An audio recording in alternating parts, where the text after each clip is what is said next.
Então, pessoal, boa noite. Vamos falar hoje sobre o álcool de bebidas destiladas. O álcool no Brasil, ele é proveniente basicamente da cana-de-açúcar, mas nós temos outros cereais, outros vegetais que também podem nos proporcionar álcool.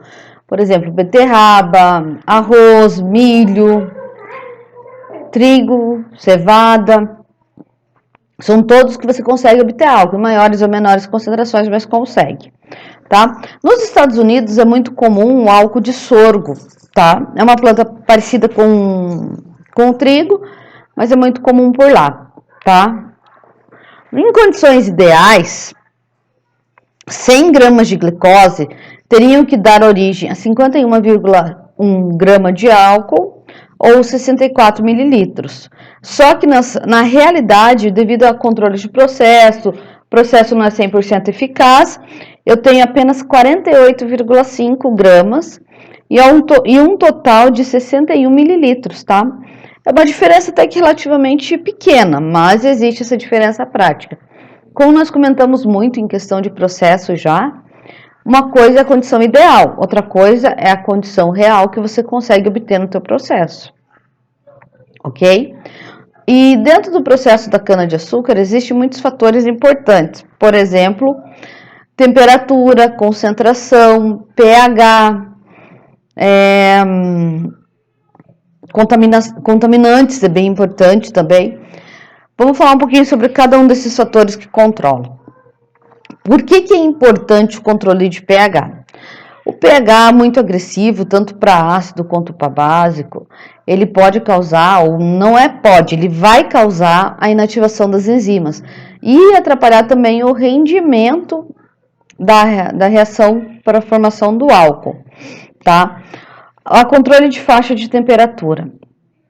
O ideal é em torno de 30 a 32%, sempre menor que 30 graus Celsius. Por quê? As enzimas em temperaturas muito elevadas, elas entram em um processo de inativação e chegam e morrem também, como elas têm vida, né, elas acabam morrendo devido ao calor, elas não resistem a todo esse calor, tá? E concentração, se você tem uma concentração baixa de açúcar, longe do ideal de uma solução, você acaba não tendo como elas se produzirem em quantidade necessária. Você acaba tendo um álcool muito hidratado, com muito teor de água, com um mosto muito grande. E também contaminantes, tipo cobre, magnésio, zinco, tipo metais, eles acabam contaminando e atrapalhando o processo de fermentação, porque dentro da fermentação você não pode ter muitos contaminantes, tá?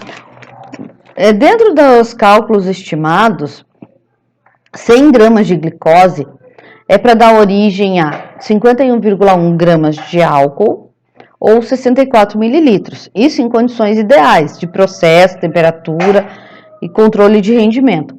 Só que na prática os valores ficam próximos de 48,5 gramas de álcool e 61 mililitros de álcool, tá? Não é um valor muito discrepante um do outro, até que não tem uma grande divergência, mas sim, existe essa diferença, porque, como nós já havíamos comentado, quando se faz um cálculo estequiométrico numa reação, visa-se o 100% dessa reação, que tudo vai correr perfeito, maravilhoso, dentro do ideal, mas nós sabemos que nisso tem muito do que a capacidade do teu equipamento, a temperatura, manuseio, a qualidade da tua cana, uma série de interferentes que vai, mesmo pequenos, eles vão causar um distúrbio no teu processo na fabricação de do álcool, né, da cana de açúcar, tá? O controle do caldo, ele começa com, né, da cana pelo controle de concentração. Ele precisa estar com uma concentração maior que 46% para começar a se dar início a uma fermentação, tá? Então, o que acontece primeiramente? Quando a cana chega na usina, na usina e na destilaria, ela passa por um processo de moagem. Após essa moagem, ela vai passar por peneiras para remover o bagaço. Esse bagaço ele retorna para as caldeiras para os fornos para ser queimado e virar energia para aquecer o caldo. e esse caldo vai sendo concentrado. Porque quando você tira o caldo da cana, por mais que tenha uma concentração muito boa de açúcar, em torno de 180 a 200 gramas por litro de açúcar no caldo de cana, ele não é o suficiente para fazer uma fermentação. Então, o que é feito? É feita a concentração dele através de aquecimento. Esse aquecimento vai formar o melaço, como nós já tínhamos visto, e desse melaço, um bom tanto segue para mais uma secagem, mais um processo de aquecimento para concentração, e outro processo, quando ele atinge a concentração ideal, ele vai para a fermentação. Esse que vai para a fermentação, ele vai ser clarificado, por quê? O álcool ele tem que ter uma aparência translúcida. Se você não fizer esse processo de clarificação, o álcool vai ter aquela característica amarelada, como algumas cachaças têm, mas artesanais, você percebe que ela, você olhando contra a luz, você percebe que ela tem uma coloração. Então ele precisa desse clareamento, ele precisa ser sulfitado para inativar algumas bactérias, tá? E esse vinhedo que segue, ele vai dar em torno de 9% em álcool, tá? Dessa solução toda, porque ainda tem água, tem outras coisas juntos, tá? Quando eu falei de 100 gramas, eu não falei 100 gramas da solução, eu falei 100 gramas de glicose, tá? Então, focando nisso. Então, a partir daí, a cana-de-açúcar sofre a sua fermentação com altos controles de processo, de temperatura. Lembra, não sei se eu cheguei a comentar com vocês, talvez não tenha comentado, mas que dentro das usinas, hoje se costuma os empregados morarem dentro das usinas, das fazendas que tem as usinas. Por quê? O químico é chamado a qualquer hora do dia, da noite, para atender esse processo, porque ele tem que estar sempre muito redondinho. Então, se algum parâmetro fugir do controle, que o operador da destilaria não consiga contornar o problema, sim, o químico tem que ir lá solucionar o problema. Por quê? É uma fermentação. Lembre-se, a fermentação ela é um processo que envolve enzimas, envolve temperatura, pH e concentrações.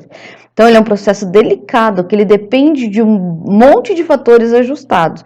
Por mais que seja um processo, moeu, tem o caldo, concentrou, vai para a destilação, esse processo de destilação é muito, muito sensível hoje.